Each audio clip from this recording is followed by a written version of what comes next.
সবাইকে happy new year জানাচ্ছি। 2রা জানুয়ারি আমাদের অ্যাডমিনিস্ট্রেটিভ রিভিউ মিটিং ডাকা হয়েছে নবান্ন সভাঘরে বেলা 1টার সময়। সমস্ত ডিপার্টমেন্টের কাজ নিয়ে পর্যালোচনা করা হবে, জেলা থেকে শুরু করে ব্লক স্তর পর্যন্ত, রাজ্য স্তর থেকে।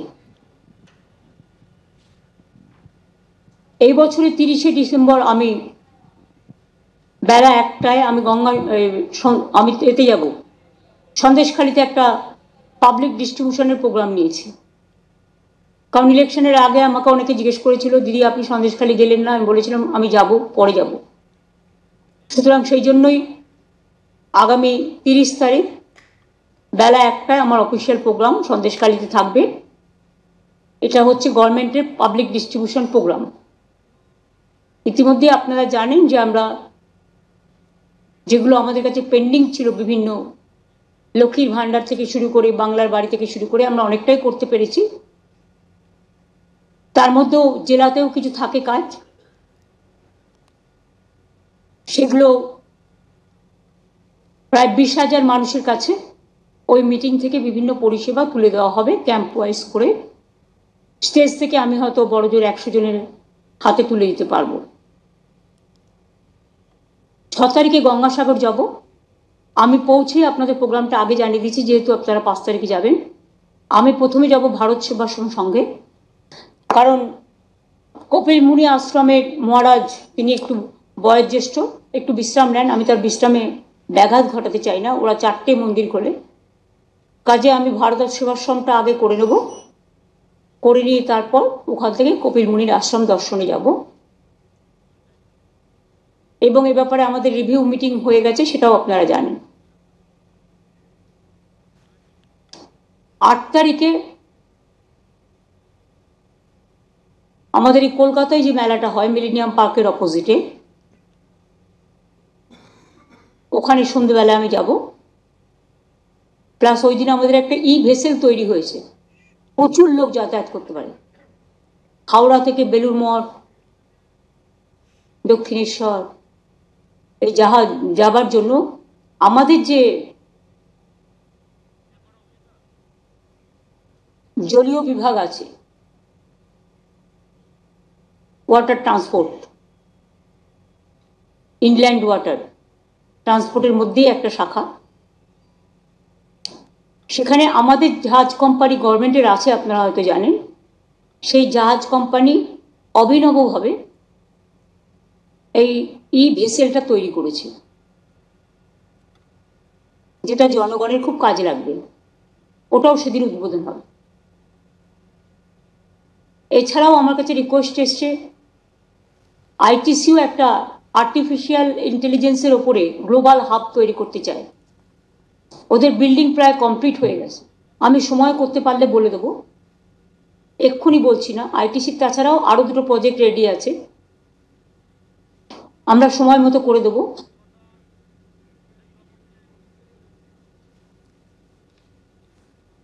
এছাড়াও আপনারা তো জানেন 13 তারিখ থেকে সবাই চলে যাবে গঙ্গাসাগর মেলার জন্য, কারণ 14-15 যে পুণ্য স্নান আছে তার ডিটেলসটা তো আপনাদের সাথে আমি আলোচনা করে নিয়েছি আগে, এগুলো অলরেডি বলাও হয়েছে। সুতরাং এই ইনফরমেশনগুলো আপনাদের পাশন করলাম। আমাদের বেঙ্গল বিজনেস সাবমিট হচ্ছে 5ই ফেব্রুয়ারি এবং 6ই ফেব্রুয়ারি। এটা একটা বড় প্রোগ্রাম। ইন দ্য মিন টাইম যদি মা কালীবাড়ি মন্দিরের যে স্কাই ওয়াকটা হচ্ছে যদি কমপ্লিট হয়ে যায়, তাহলে ফেব্রুয়ারি প্রথম উইকেই আমরা চেষ্টা করব সেটাকেও উদ্বোধন করে দেওয়ার। আর জগন্নাথ ধাম তো আপনাদের আমি ডেট জানিয়ে দিয়েছি, 29 তারিখে পুজো হবে, শুরু হবে, উদ্বোধন হবে 30 তারিখে। আপনারা যারা যাবেন আগের থেকে কিন্তু বুকিং টুকিংগুলোর ব্যবস্থা করতে হবে। পিকেশিদাকে বলবো দেখে রাখতে, কারণ সেই সময় হয়তো বুকিং নাও পেতে পারেন, এতটা রাশ থাকবে আমার যতদূর ধারণা। ভালো হোক, যত ভালো হবে তত ভালো। এছাড়াও জানুয়ারি মাসে 28 তারিখে সম্ভবত বই মেলা আছে, কলকাতা ইন্টারন্যাশনাল বুক ফেয়ার। নানা রকম মেলা গ্রামে গঞ্জে চলছে,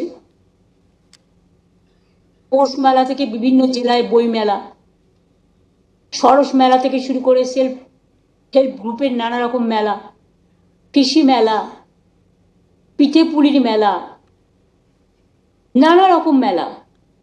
দুর্গাপুজোকে কেন্দ্র করে যেমন একটা বড় মানুষের ইনকাম জেনারেশন হয়, তেমনি মনে রাখবেন এই বড়দিন থেকে শুরু করে জানুয়ারি মাসটা পুরো নানা রকম মেলা হয়। এতে প্রচুর মানুষ কেনাকাটা করে। গ্রামের যারা আর্টিজেন্স, সেলফ হেল্প গ্রুপ, তারা যে সমস্ত হাতের জিনিস তৈরি করে, মেশিন দিয়ে করে, সেগুলো তারা ভালো করে তাদের ইনকাম জেনারেশন হয়। এটা একটা সুবিধে। আমাদের সব উৎসবেই যখন ঈদ হয় আপনারা জানেন ফলমূল বিক্রি কেনাবাটা বেড়ে যায়। তার কারণ সেই সময়টা রমজান মাস চলে। প্রত্যেকটা উৎসবকে কেন্দ্র করেই আমাদের কিছু না কিছু ব্যবসাও বৃদ্ধি হয়, যেগুলো দেখতে ছোট মনে হবে, কিন্তু মনে রাখবেন একটা দোকানদারের ইনকামও কিন্তু বড়। দোকানদারেরাই কিন্তু পিলার অফ দ্য ইকোনমি, কারণ সেখানেই কিন্তু খুচরো বাজার থেকে শুরু করে যে দোকানদার, বড় বাজারে যেমন আছে ছোট বাজারও আছে। আজও পাড়ায় পাড়ায় মুদির দোকানগুলো আছে, মিষ্টির দোকানগুলো আছে, অন্যান্য দোকান হচ্ছে। সুতরাং এটা কিন্তু বাড়ছে, এগুলো বলা। আর মিষ্টি হাব, যেটা আমরা মিষ্টি, আপনারা জানেন একটা মিষ্টি ব্যবসায়ীদের জন্য একটা প্রোগ্রাম হয়েছিল, আমি নিজে গিয়ে উদ্বোধন করে দিয়েছিলাম। এবার তারা করছে দীঘায় 7, 8, 9 সম্ভবত জানুয়ারিতে। আমি ওখানে ডক্টর মানস ভূঁইয়া, অখিল গিরি ওদের যেতে বলেছি।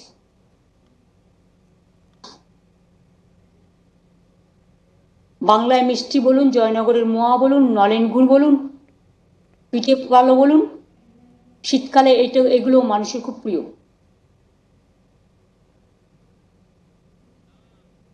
এছাড়াও আজকে ক্যাবিনেটে কয়েকটা আমরা ইন প্রিন্সিপাল ডিসিশন নিয়েছি। আলিপুর চিড়িয়াখানার ঠিক অপোজিটে, আগে আপনারা দেখতেন আলিপুর চিড়িয়াখানায় মাত্র একটা দরজা ছিল বেরোবার, একটা ঢোকার, কিন্তু আমাদের সরকার আসার পরে প্রায় 12টা আমরা গেট করে দিয়েছি, ঢোকার বেরোবার। তারপরে ওখানে একটা রোডওয়ে ব্রিজ যেটা বলা হয় সেটাও করে দেওয়া হয়েছে। এবং কালকে প্রায় লক্ষাধিকের ওপর মানুষ চিড়িয়াখানায় এসেছিলেন। আজকেও আমি যখন বাড়ি থেকে আসছিলাম দেখলাম প্রচণ্ড ভিড়। সব জায়গাতেই মানুষ যান, কারণ বাংলার মানুষরা একটু ভ্রমণ ভালোবাসেন, বাচ্চাদের নিয়ে একটু বেড়াতে যাওয়া, দেখতে যাওয়া, এটা পছন্দ করেন। সুতরাং এই হিসেবে বিভিন্ন জায়গায় এখন লক্ষ লক্ষ মানুষের সমাগম হচ্ছে, এটাও একটা বড় ব্যাপার। মানুষ এই দিনগুলোকে খুব ভালোভাবে কাটানোর চেষ্টা করে। এবং এই আলিপুর চিড়িয়াখানার অপোজিটে একটা জায়গা আছে, ওখানে একটা ছোট্ট অ্যাকোরিয়াম ছিল, অনেক দিনের পুরনো, এবং অ্যানিম্যাল হাজবেন্ডারি, পশু চিকিৎসার একটা ছোট্ট জায়গা ছিল, কিন্তু বাদবাকিটা টোটালটাই আনইউজ ছিল। ওই জায়গাটায় আমরা একটা বিরাট বিগ বাজার করতে যাচ্ছি। ল্যান্ডটা আমরা জাস্ট ইন প্রিন্সিপাল এগ্রিড করেছি ওই জায়গাটা, কিন্তু যেই করুক যাই করুক ওখানে একটা ছোট্ট অ্যাকোরিয়াম থাকবে। আর পশু হসপিটালটা ওরা চিড়িয়াখানা জুয়ের জায়গায় ওরা করে নেবে। সুতরাং এখানে কোনো অসুবিধা হবে না, সব ডিপার্টমেন্ট কথা বলেই সিদ্ধান্ত নিয়েছে। দুই হচ্ছে, আপনারা অনেকেই জানেন না, আলিপুর মিউজিয়ামের অপোজিটে একটা জায়গা ছিল, সেখানে একটা বিরাট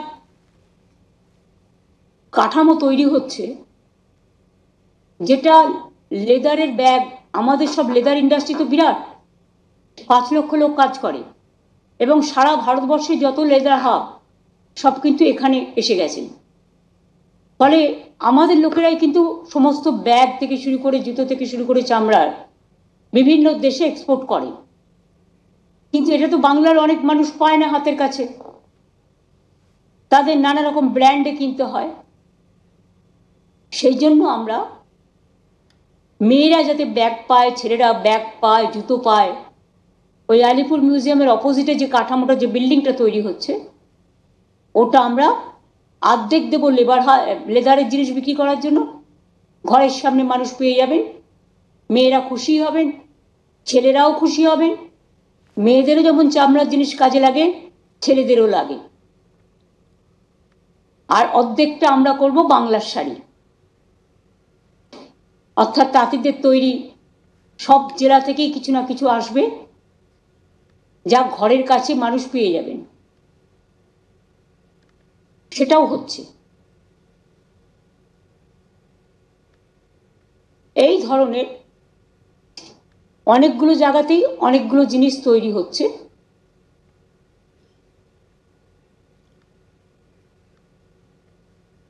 এগুলো বাংলার অর্থনীতিকে যেমন বৃদ্ধি করবে, এমপ্লয়মেন্ট জেনারেশন করবে, এবং এমপ্লয়মেন্ট জেনারেশনের মধ্যে দিয়ে ভাই বোন সকলে নিজে পায়ে দাঁড়াবার একটা সুযোগ পাবে।